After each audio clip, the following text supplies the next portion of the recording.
Well, good evening, YouTube. This is your Daily Stoic with your host, Jeffrey. We on YouTube now, McCabe. For all my Facebook friends, if you've been following, we're switching from Facebook Live videos with the Daily Stoic to YouTube. Anybody who's new here, what's up? My name's Jeffrey Edward Ivan McCabe, real name, no gimmicks. And I am a Stoic.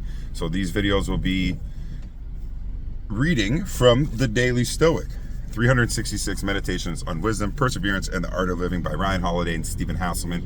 I found Stoicism years ago. I was doing my GED and I had a co-op class, and the first question of the first project in the co-op class was, what is Stoicism?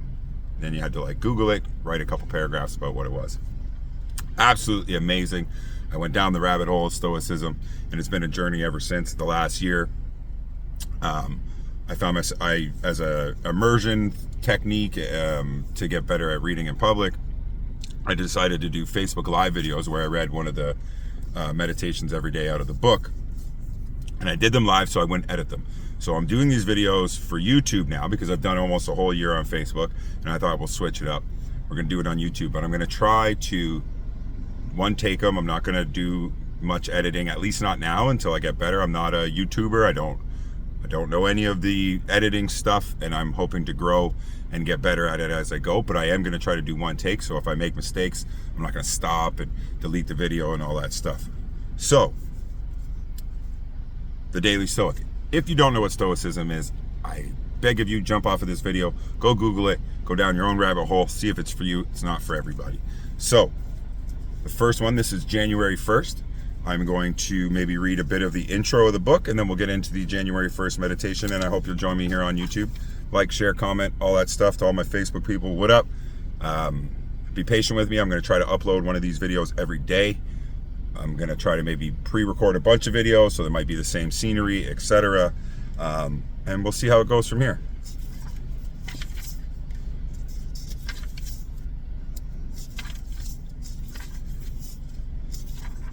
The intro is quite long. Perhaps we won't do the entire intro. Let's see what we can do. We'll read a couple. We'll start the introduction, just so, because we're here, it's the first one, January 1st. We'll read a bit of the intro. Introduction. The private diaries of one of Rome's greatest emperors, the personal letters of one of Rome's best playwrights and wisest power brothers, the lectures of a former slave in exile turned influential teacher. Against all odds and the passing of some 2 millennia, these incredible documents survive. What do they say? Could these ancient and obscure pages really contain anything relevant to modern life? The answer, it turns out, is yes. They contain some of the greatest wisdom in the history of the world. Together, these documents constitute the bedrock of what is known as Stoicism, an ancient philosophy that was once one of the most popular civic disciplines in the West, practiced by the rich and the impoverished, the powerful and the struggling alike in the pursuit of the good life. But over the centuries, knowledge of this way of thinking, one essential to so many, slowly faded from view. Except to the most avid seekers of wisdom, Stoicism is either unknown or misunderstood. Indeed, it would be hard to find a word dealt a greater injustice at the hands of the English language than Stoic. To the average person, this vibrant, action-oriented, and paradigm-shifting way of living has become shorthand for emotionless. Given the fact that the mere mention of philosophy makes most nervous or bored, Stoic philosophy on the surface sounds like the last thing anyone would want to learn about, let alone urgently need in the course of their daily life. What a sad fate for a philosophy that even one of its occasional critics, Arthur Schopenhauer, would describe as the highest points to which a man can attain by the mere use of his faculty of reason. So that's a quick intro. The intro was pages long. It started by Sino, I think his name was. Started on Stoic means porch. They taught it on the porch. So it's an ancient philosophy that survived the test of time.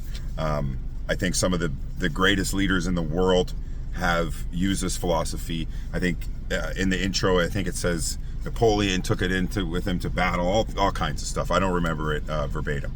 So we'll start January 1st. So each month has a theme. So part 1, the discipline of perception. January, maybe that's not that. Part 1, the discipline of perception. January is clarity month. January 1st, control and choice. The chief task, so how it works, for all the people that are new here, they give you one of the ancient quotes or meditations, and then Ryan Holiday or Stephen Hasselman, we don't know what Stephen does in this book. I know Ryan Holiday. Ryan Holiday is like the modern day Stoic. He does speeches, he does tours, he's spoken to football teams, basketball teams, he's been hired to do all kinds of stuff. He's written many books. I've read a couple of his books now. Amazing dude, I love him. So, and this is his book, so look him up, Ryan Holiday. I don't know what Stephen Hasselman did. Maybe we'll Google it one day together. So it gives you an ancient quote, and then he breaks it down in modern day terms. The way I've been doing it on my Facebook Live, I kind of read it, give my 2 cents, and then we get out of here.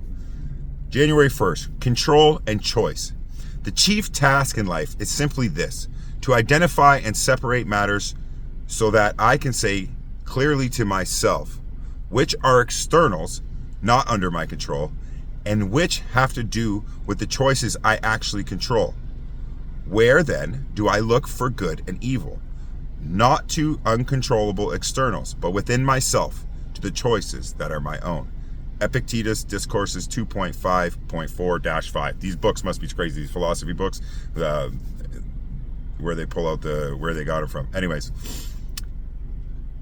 let's see what the modern day Stoic has to say about it. The single most important practice in Stoic philosophy is differentiating between what we can change and what we can't, what we have influence over and what we do not. A flight is delayed because of weather. No amount of yelling at an airline representative will end the storm. No amount of wishing will make you taller or shorter, or born in a different country. No matter how hard you try, you can't make someone like you. And on top of that, time spent hurling yourself at these immovable objects is time not spent on the things we can change. The recovery community practices something called serenity prayer. God, grant me the serenity to accept the things I cannot change, the courage to change the things I can, and the wisdom to know the difference. Addicts cannot change the abuse suffered in childhood. They cannot undo the choices they have made or the hurt they have caused, but they can change the future through the power they have in the present moment. As Epictetus said, they can control the choices they make right now. The same thing is true for us today. If we can focus on making clear what parts of our day are within our control and what parts are not, we will not only be happier, we will have a distinct advantage over other people who fail to realize they are fighting an unwinnable battle. I love it that that's the first one, the serenity prayer. I've been through the recovery program. I am in recovery now. I've been in recovery for about a year. The serenity prayer is huge there. God is huge there. Making sure you are well aware of what is in your control is very much the staple of Stoicism. What can you control and what you can't? Do what you can and then forget the rest. You're stressing about things you can't control, the weather, whatever, like he said. So that's an amazing. So this is my first YouTube one, January 1st. Like I said, please like, share, comment, share, subscribe, do all that shit. I promise I'll get better and better as these go on. And let's start the journey. I love you guys. Love, hope, faith. I'll catch you on January 2nd. Peace.